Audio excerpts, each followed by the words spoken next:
Bonjour et bienvenue dans l'émission Être une femme, c'est la suite de la série documentaire et aujourd'hui j'ai le plaisir de recevoir Andrea Messonnier et on va parler aujourd'hui d'acné. Être une femme.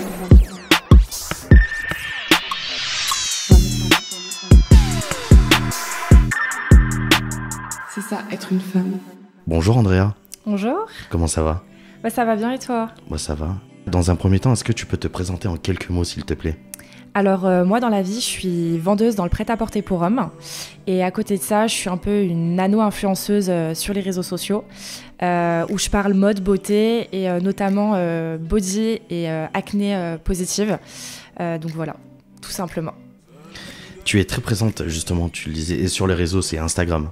Oui, c'est ça. Moi je te suis sur Instagram. Est-ce que tu peux nous parler de ton activité justement sur Instagram ? Qu'est-ce que tu fais ? Alors tout simplement, je parle mode et beauté, donc notamment les produits, que ce soit pour le corps, les cheveux, le visage. Je teste des produits en fait, j'en parle. Je dis si c'est bien ou pas, je donne mon avis, ce qui permet aux autres aussi de se baser là-dessus. Et au niveau mode, je suis quelqu'un qui aime beaucoup s'apprêter et être bien habillé, donc j'achète des vêtements, je montre ce qu'il en est, je présente mes pièces et voilà. Est-ce que tu es du genre à dépenser toute ta paye dans les vêtements ? Alors peut-être pas toute ma paye, mais c'est vrai que je suis un peu acheteuse compulsive. Non, parce que je te vois tous les jours, tu as toujours des nouveaux habits, tu fais toujours des nouveaux essayages. J'ai des bons plans, des très bons plans que je partage aussi sur les réseaux. Et justement, cette passion pour la mode, ça t'est venu depuis quand ? Toute petite. Ah, j'ai toujours été la petite fille qui adore être bien habillée, une vraie petite princesse. Même la beauté, les produits de beauté, ça c'est quelque chose, depuis toute petite, je baigne dedans en fait. Donc c'est inné, on va dire. Et sur le regard justement que tu portes aux autres, est-ce que tu regardes si la personne est bien habillée constamment ? Tu fais des jugements, pas des jugements de se dire ouais, elle est bien habillée, mal habillée ou quoi que ce soit. Est-ce que tu regardes toujours attentivement les habits des autres ? Oui, c'est un réflexe. Ça va, je suis bien habillée aujourd'hui ? Oui. Comment ça t'est venu l'idée de te lancer sur Instagram ? En fait, on m'a toujours dit tu t'habilles bien, tu te maquilles bien, où est-ce que t'as acheté ça ? Et en fait, on m'a poussé un peu à me dire il faut que t'en parles sur les réseaux. Enfin, parle-en, évolue au niveau d'Instagram, montre-nous ce que t'achètes, d'où ça vient. Et en fait, j'ai commencé comme ça. J'avais déjà une bonne communauté en fait, de là où j'habitais. Et en fait, de là, ça a commencé. Et après, c'est monté. Alors j'habite à Aubry-sur-Varèse, dans une petite campagne près de Vienne. Près de Vienne ? Oui. Donc en Isère. Voilà, c'est ça. Andrea, si je t'ai invité aujourd'hui pour la suite de la série documentaire Être une femme, c'est pour parler justement on peut dire c'est un combat que tu mènes sur Instagram qui concerne l'acné, qui te touche. Est-ce que déjà dans un premier temps tu as souffert de ton acné ? Oh là oui. Mon Dieu. Même encore aujourd'hui ? Ah ouais, beaucoup moins parce que je m'accepte, mais ça a été très très dur et ça a été le sujet de nombreux passages de déprime en fait. C'est très difficile, que ce soit physiquement ou mentalement en fait, parce que l'acné c'est pas que physique, ça fait mal aussi, enfin c'est douloureux quoi. T'en as souffert à partir de quel âge ? Ça a commencé tard. Je devais avoir 16 ans, à peu près. 15-16 ans quand ça a vraiment commencé. Tu t'en as complexé ? Oui. Ah oui. Quand je voyais d'autres filles qui avaient une peau quasiment parfaite, moi j'étais là, j'avais des boutons plein le visage. Pas énormément, j'en ai pas eu énormément jeune, mais c'était quand même un complexe. Puis c'est une période de notre vie où en fait on apprend à s'accepter ou pas. C'est surtout une grosse période de complexe, l'adolescence. Et surtout, en plus, entre les relations humaines, c'est très cruel. Oula, oui, surtout à cet âge-là. T'as eu des moqueries ? Bien sûr. Oui, avec tes boutons, enfin des moqueries habituelles. Mais ouais, ça aide pas assez. Mais enfin, on a honte, on a envie de se cacher. Donc on cache avec du fond de teint, des choses comme ça. Puis à cet âge-là, on sait pas forcément non plus super bien se maquiller. Donc on sait pas faire les choses correctement. Et on surcache en fait le problème, quoi. T'as dû passer par des traitements ? Oui. Ouais, je suis passée par des traitements assez agressifs, par des traitements plus naturels. Enfin, j'ai essayé beaucoup de choses avec très peu de résultats. C'était quoi un peu les moqueries que t'as eues ? Ouais, quand je devais cacher en fait mon acné, c'était ouais, du coup t'as un pot de peinture, sauf que c'est encore pire quand tu caches tes boutons. T'es une adolescente. C'était vraiment, très, très, très enfant comme moquerie. On avait l'impression d'être en primaire en fait. Sans filtre, sans pitié. C'est et ça. puis peut-être qu'aussi les personnes ne pensaient pas te blesser en te disant ça, alors que en vrai c'est horrible de recevoir ce genre de remarques. À cet âge-là, on se rend pas compte en fait de l'impact que ça peut avoir sur la vie de la personne. Et quand tu parlais justement des états dépressifs que ça a engendré, c'est allé jusqu'à quel stade ? Au stade où je pleurais, en fait. Je pleurais parce que le matin, on se réveille, on se voit dans le miroir et on se dit d'accord, ok, donc j'ai une peau qui est clairement dégoûtante, j'arrive rien à faire, j'ai l'impression que je suis pas belle, je veux pas sortir comme ça. Là, le masque, pour moi, c'est une bénédiction. Parce que du coup, même si j'assume mon acné, ça me permet quand même de le cacher et forcément, on se sent mieux. Même encore aujourd'hui, tu complexes encore ? Un petit peu, beaucoup moins, mais c'est toujours quand même difficile. Mais il y a eu énormément de progrès.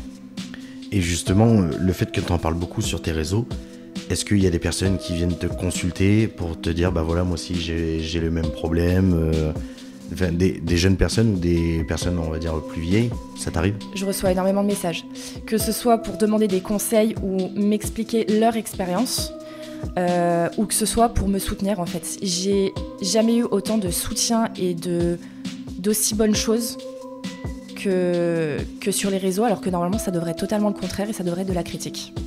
Et tu reçois aussi des messages de critique ? C'est très rare. Ça m'est eu arrivé, honnêtement je ne me souviens plus de quoi il s'agissait, mais c'est très très très très rare. Qu'est-ce que tu dirais justement à une jeune fille ou un garçon qui complexe sur son acné ? Que c'est normal d'avoir de l'acné. Il faut pas complexer parce que c'est pas à cause de ça qu'on va être belle ou qu'on va être moche ou quoi. En fait, c'est juste que ce soit une passe dans la vie ou pas, ça ne va en rien affecter la personne que l'on est. C'est pas parce qu'on a de l'acné qu'on n'est pas beau en fait. Ça va juste être un aspect esthétique de notre peau, mais ça ne change en rien notre visage. Ça va peut-être le déformer un petit peu s'il y a des inflammations, mais en soi, on reste toujours la même personne. Et ce qui est le plus dur, en fait, je pense, c'est même pas le regard des autres, c'est le regard qu'on a sur soi-même. Le regard des autres, certes, c'est une chose, mais le plus important, en fait, c'est le regard sur soi-même et de s'accepter. Et en fait, on se rend compte que c'est normal et on arrive tellement mieux à vivre quand on s'accepte soi-même et qu'on se dit c'est pas grave, ça arrive. Quand tu vois beaucoup de... Alors je dis ça arrive beaucoup chez les filles, hein, c'est pas... c'est l'époque qui veut, parce qu'on recherche beaucoup la perfection. Quand tu vois beaucoup de personnes faire des injections, avoir recours à la chirurgie esthétique, quel regard tu portes là-dessus ? Est-ce que tu penses que c'est la solution ? Alors, moi je pense que chacun est libre de faire ce qu'il veut. Si la personne veut faire de la chirurgie esthétique, faire des injections, libre choix, ça ne me dérange absolument pas, je ne juge pas là-dessus. Mais ce que je trouve dommage en fait, c'est de se modifier. Je pense qu'il faut s'accepter tel que l'on est. Après, j'ai des complexes comme tout le monde, que pourquoi pas je pourrais les faire modifier, mais j'ai pas envie parce que je veux rester cette personne et me dire voilà, je m'accepte comme ça et je le vis très bien au final. Ouais, tu le vis très bien. Ouais. J'ai des défauts, mais personne n'est parfait et c'est ce qui fait... L'imperfection fait la perfection. En parlant de perfection, imperfection, tu fais quelque chose depuis peu sur tes réseaux.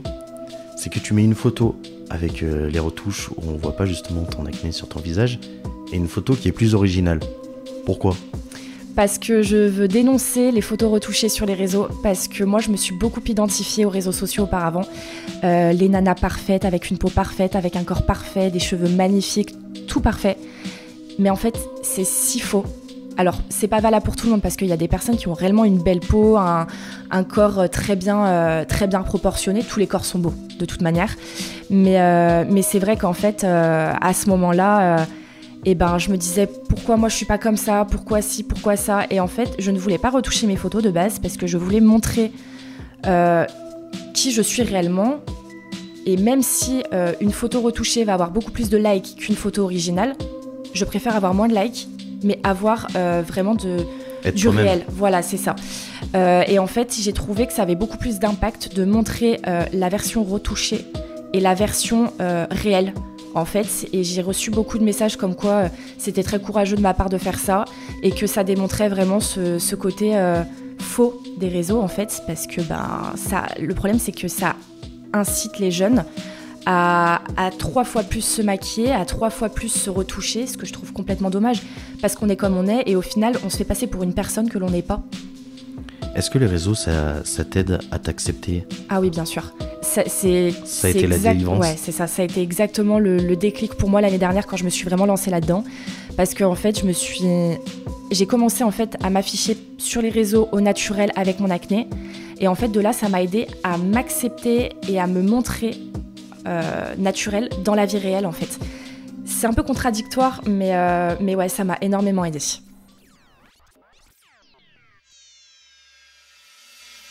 Andrea, on arrive à peu près à la moitié de cette émission.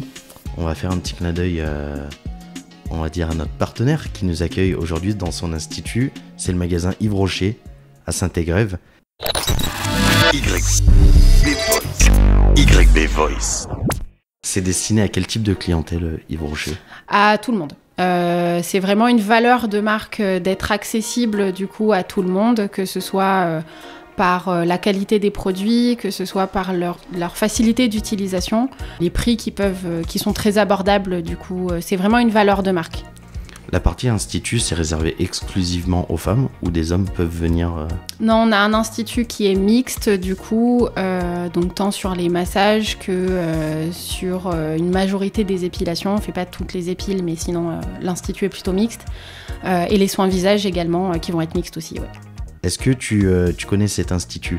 Alors, la marque en soi, je la connaissais déjà depuis toute petite parce que ma grand-mère, en fait, elle a toujours pris ses produits chez Yves Rocher et j'allais très souvent chez mes grands-parents et en fait, ouais, je pense que mes premiers gels douche, ça devait être Yves Rocher, mes premières crèmes, mes premiers rouges à lèvres, c'était de chez Yves Rocher. Donc, ouais, j'ai baigné dedans depuis petite, donc j'ai toujours connu. Après, l'institut en lui-même, celui de Saint-Égrève, je ne le connaissais pas jusqu'à aujourd'hui. Et ben maintenant, tu le connais ? Exactement.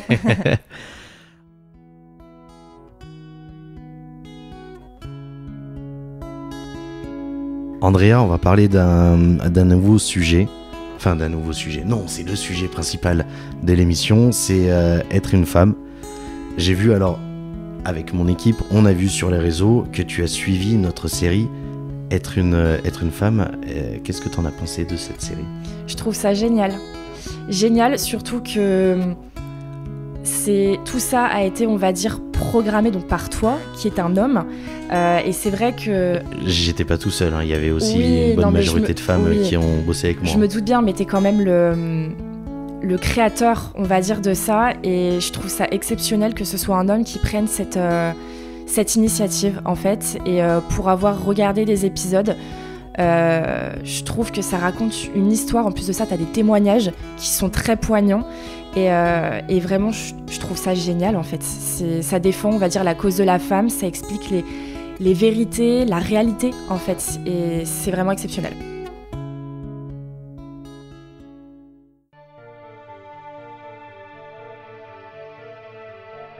Par rapport à la série, quelle est ta position par rapport au mouvement féministe ? Comment tu perçois l'évolution de la place de la femme dans la société aujourd'hui ? Elle s'intègre de plus en plus, je trouve. Il y a encore beaucoup de chemin à faire, mais je trouve que ces dernières années, ça a énormément pris d'ampleur dans le côté positif. On se relève, en fait, et on en a marre, je pense, de toutes les injustices qu'on vit. De toutes les agressions qu'il peut y avoir, enfin toutes ces choses. Et je pense qu'en fait, on se rebelle et on en a marre. Ça t'arrive régulièrement d'avoir recours à du harcèlement de rue ? Ah oui, bien sûr. C'est tout le temps. Tout le temps. Et maintenant, en fait, je ne choisis plus comment je m'habille. Avant, je m'habillais en fonction de là où j'allais, parce que j'avais peur d'être suivie, ce qui m'est arrivé à plusieurs reprises, notamment jusqu'à chez moi, jusqu'à ma porte d'appartement, ce qui était vraiment très flippant. Pour être honnête, j'ai eu très peur ce jour-là. Mais oui, c'est constamment. Tu réagis comment quand tu as des remarques? Alors je pense qu'on a toutes le même réflexe, c'est d'être sur notre téléphone ou de faire genre qu'on appelle quelqu'un. Ça nous rassure, inconsciemment. Mais c'est vrai qu'avant je me taisais, je ne disais rien et maintenant j'ai tendance à me rebeller. En fait, à dire mais qu'est-ce que tu veux en fait? Est-ce que tu trouves que c'est respectueux envers moi? Enfin, c'est vraiment un manque de respect. On n'est pas des bouts de viande en fait. Et comment à l'avenir je sais pas si tu auras envie d'avoir des enfants plus tard, mais Si, bien sûr. comment tu penses que tu expliqueras à ta fille plus tard qu'il faut faire attention, qu'on peut être un danger permanent? Je lui dirais déjà de ne pas avoir peur et de ne pas se rabaisser. C'est très important. Je pense qu'il faut vraiment éduquer les jeunes filles comme ça. Ne pas leur dire oui, tu vas sortir, tu vas te faire accoster. Non. Il y a un moment, on sort habillé comme on veut. Il faut pas qu'on ait peur. Et il faut y faire face. En fait, il faut pas se laisser faire. Ça peut être dur, mais il faut vraiment pas se laisser faire et ne pas se rabaisser en fait. Et est-ce que ça t'arrive moins de recevoir des remarques quand t'es accompagné d'un garçon dans la rue? Ça change pas. Non, ça change pas. La dernière fois, j'étais avec quelqu'un, un ami, dans un centre commercial. Et malgré le fait que j'étais avec cette personne, avec cet homme, je me suis faite regarder de haut en bas par une bande de garçons qui n'avaient aucun scrupule au fait que je sois accompagnée d'un homme qui n'était pas mon copain. Mais ce que je ne trouve pas normal quand même, je trouve que c'est quand même un peu un manque de respect. Dernière question, Andrea. Crois-tu que prochainement, très prochainement, ou dans quelques années, on pourra parler d'égalité femmes-hommes? Je l'espère en tout cas. Je l'espère. Il y a encore beaucoup de chemin à faire. Des personnes très puissantes qui malheureusement vont à l'encontre de ce que nous souhaiterions. Mais je l'espère de tout cœur. En tout cas, Andrea, merci d'avoir accepté mon invitation. Ça a été un plaisir de t'interviewer. Avec grand plaisir aussi. Je te dis à bientôt. À bientôt. YB Voice. La série documentaire Être une femme est réalisée par moi-même, Yannick Bourna, à la réalisation sonore, Clémence Leproux. Retrouvez toute l'actualité de la série sur les pages Facebook et Instagram de YB Voice.